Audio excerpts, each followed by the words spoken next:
રાજકોટની જો વાત કરવામાં આવે તો જિલ્લાના ધોરાજીના સુપેડી ગામ ખાતે આવેલ મુરલી મનોહર મંદિરના મહંતની મનમાનીનો મામલો સામે આવ્યો છે।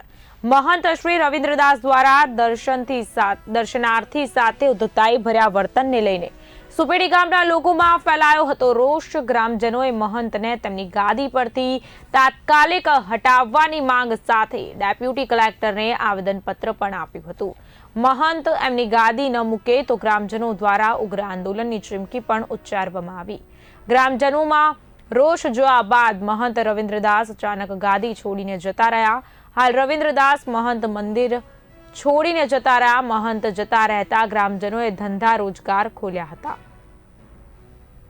જતીન અશોકભાઈ દલસાણીયા, સુપેડી ગામ સરપંચ, મુરલી મનોહર મંદિરના મહંત અને ડીસી પટેલ એના ગામજનોનો વિરોધ હતો। એ ગામજનોને બહુ ઓલું રાખતા, દર્શનને આવતા ન આવવા દેતા અને ગામજનોને કંઈ બહુ પ્રોત્સાહન કે એવું ન આપતા। તેથી ગ્રામજનોએ રોષે ભરાઈ ગામ બંધ રાખ્યું હતું।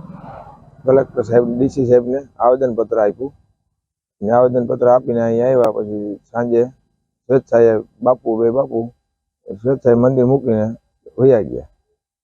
તમારે શું ચિંતા શું હતી? મહંતનું વર્તન શું હતું ખરાબ? મહંતનું વર્તન એવું હતું કે ગામજનો આવે અને બહુ ભાવ ન આપતા ને કઈ માનઠાણ ન આપતા ને બોલાવતા ને એવું કહેતા વારંવાર કે ભાઈ ગામની મારે કઈ જરૂર છે નહીં। શું જોક નહીં ચલાવતો? હા, એને મનમાની ચલાવતા।